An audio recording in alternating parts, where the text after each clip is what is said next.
Hey guys, and welcome to another episode. So on tonight's episode, I'm going to try and drastically reduce the pile of parts on my workbench and continue work on my E39 M5. Tonight, I'm going to be replacing the thrust arms, the ball joints, and the motor mounts. The BMW suspension naming is so confusing. The thrust arms, I'm 100% sure that's what these are called. The ball joints are kind of just like the lower forward control arm that goes to where like a ball joint would be on like a typical whatever double wishbone suspension. But with these multi-links, it's so confusing what BMW calls everything. But regardless, that's what I'm going to be replacing. So I have new Miley units for everything. I also went ahead and got new sway bar and links because I saw one of those at a cracked boot. And I went ahead and got the Miley ones. I've used their parts before and been pretty happy with them. It's not the OE for this car. The OE is Lemfelter, however you say that. But it was drastically more expensive, so I decided to go ahead and give this a try. I'm sure it will be fine. And then I got these Portico engine mounts. So hopefully this will refresh the front end of the car quite a bit. So just in preparation for this work, I went ahead and lowered my car back down on the ground. It's been on the quick checks for a couple of weeks now while I've been doing all this work. I did that I also moved it in and out of the garage just to make sure the suspension was settled. And I'm just gonna go ahead and measure the brake height right now because obviously on the quick jacks I can't port the thrust arms with the car on the ground because I just can't get under there. So I'm gonna have to use the floor jack to compress the suspension to be able to torque it. So with that, we'll go ahead and get started. We'll take the wheels off, get the car up in the air, and then start making our way towards those thrust arms.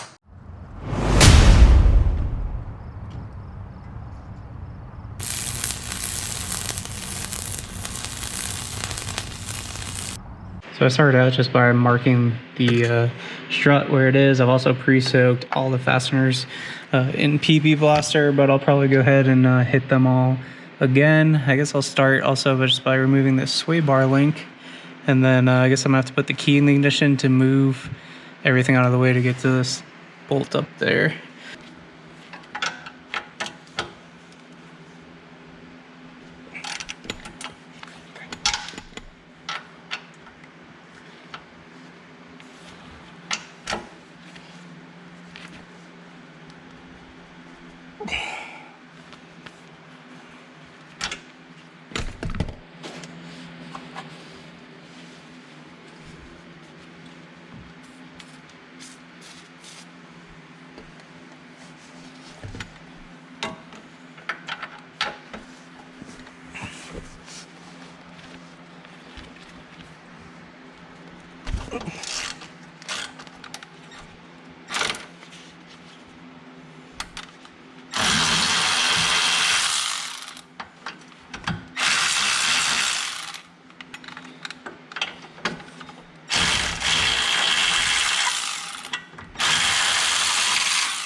So I ended up having to remove the sway bar end link on both sides as well as the bushing clamp. And this is my setup that I have. Shortest socket I had that would actually go on that 20mm was only 3/8" drive, so I'm gonna have to break it free using the wrench. So 21mm socket, 21mm socket, and wish me luck, I guess. I will say that investing in a 22mm ratcheting wrench would probably be very beneficial to this job. Unfortunately, the set I have tops out at 19mm.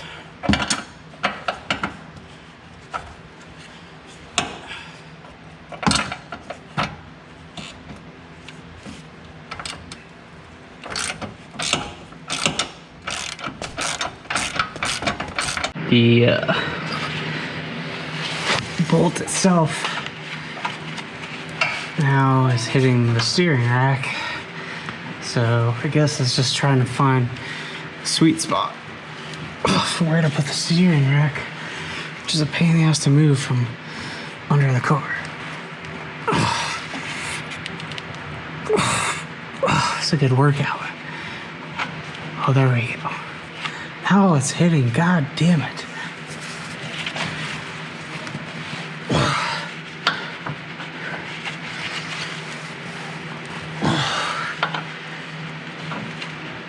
God, what stupid engineering.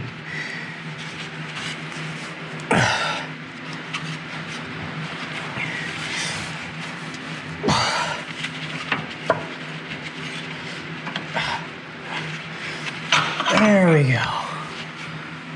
I'm now undoing the pinch bolt on the knuckle so that we can go ahead and lower the knuckle down in order to gain access to the top nuts on top of the ball joints.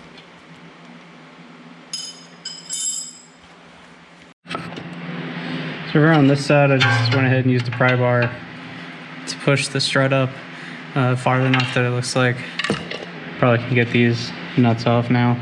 I'm gonna go ahead and hit them with some more penetrant. I did a little bit earlier, but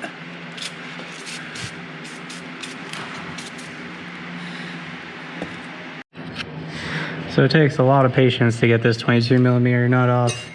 Now trying to get this out. Normally I would put the nut back on and hit it from above, but since you don't really have a lot of work to do, maybe I can get my pickle fork in here. Obviously, if you're reusing this, you don't want to do this. I quickly realized that no amount of pickle forking and hammering was going to remove this ball joint. It was time to consult the internet, order some new tools, and wait days for the new tools to come in. 3 days later. With my freshly purchased gear wrench ball joint spreader order off for Amazon, I pressed on.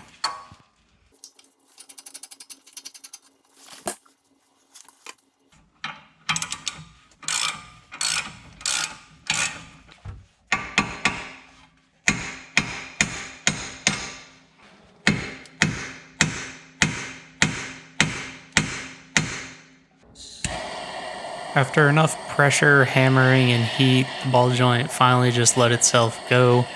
Unfortunately, at that point I had given up on filming, so I wasn't able to catch it on camera. And you can see this old thrust arm is definitely bad. It shouldn't move that easily. So I changed my mind and I don't want to damage the new ball joint while I remove this Wishbone ball joint. So I'm going to put the pinch bolt back in the strut just to hold this knuckle, the weight of the knuckle, and then I'll go ahead and take this out first just to protect that new ball joint.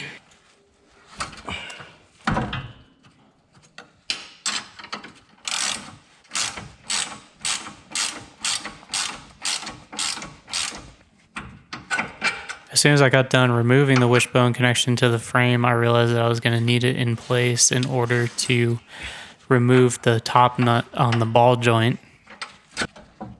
Removing the wishbone ball joint top nut is another place on this job where it'd probably save immense amounts of time having a ratcheting 22mm wrench. I quickly would realize that the new ball joint spreader tool I ordered would not fit over the wishbone ball joint.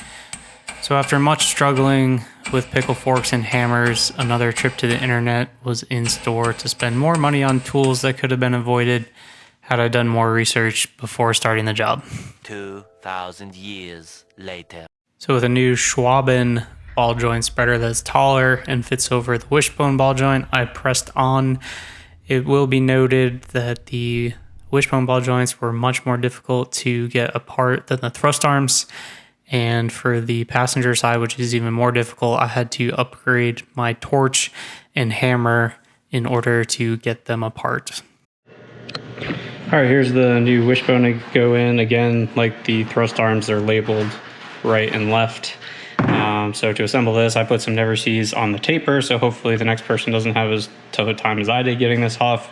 Put some silicone lubricant on the boot so that doesn't pinch, and then just spray the bushing with silicone and the bolt hole with silicone, so that will hopefully go in easier. And I'm gonna go ahead and throw this in the car. So the new thrust arms get the same treatment, a little bit of silicone on the ball joint boot so it doesn't get ripped or torn. Some Never Sees on the taper of the ball joint. Not really sure how BMW would feel about that, but I want to put it there. And some silicone spray on the bushings.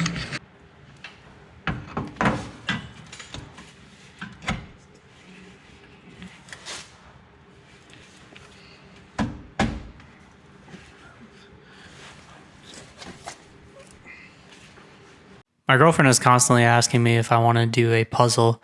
Perhaps next time she asks, I can suggest we put the thrust arm bolt back in the E39 instead of doing a traditional puzzle. All of the ball joint top nuts are torqued to 77 Newton meters.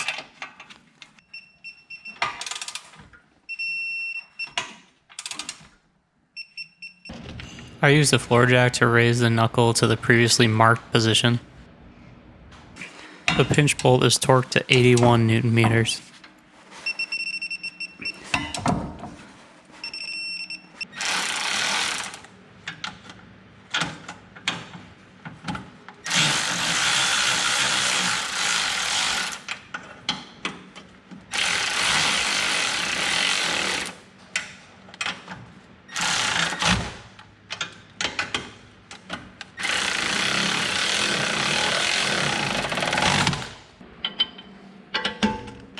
Before we finish up with everything, I still need to replace the worn sway bar end links.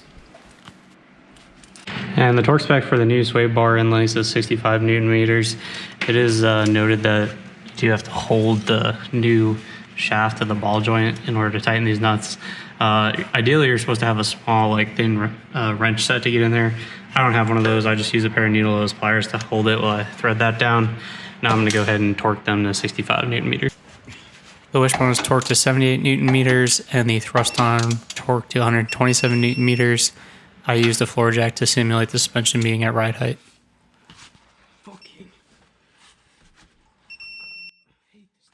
So I finally got everything buttoned up, took the car for a test drive, and I'm happy to report that everything feels great. I'll say it's not like a night and day difference. I think my thrust arms actually weren't too terrible, but the car definitely did feel a lot more stable under braking. Kind of surprised I didn't notice that sway bar end link, just how bad that was. But yeah, the car drove fine. Public safety announcement, make sure you torque your lug bolts before you go on a test drive. I had just put on the passenger side here, finger tight, and my plan was when I lowered the car down on the ground, I was gonna torque everything to spec. I was so excited to drive the car, I went for a drive, and about 100 feet from my driveway, realized something was terribly wrong. Luckily, the wheel stayed on, got everything torqued down, and yeah, it drove fine. So the ball joints were a little bit challenging. It was definitely a battle trying to get those out. I've never had so much trouble getting ball joints out than I did on this car. But if you have the right tools and some know-how, it's definitely possible. The ball joint spreaders made it immensely easier. So yeah, pretty happy with the outcome. I didn't replace the motor mounts like I said I was going to at the top of the episode. I've also been filming another one in parallel with this where I've been replacing all the power steering lines.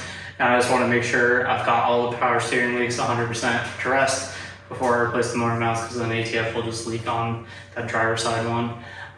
So yeah, so I guess I'm gonna have to do like a mini episode where I do the motor mounts and the fuel filter, because those are the two outstanding items from fuel filter from the last episode, because I realized I can't get to it with the quick jacks, so I'm gonna have to just put the car in blocks, I guess, to do that.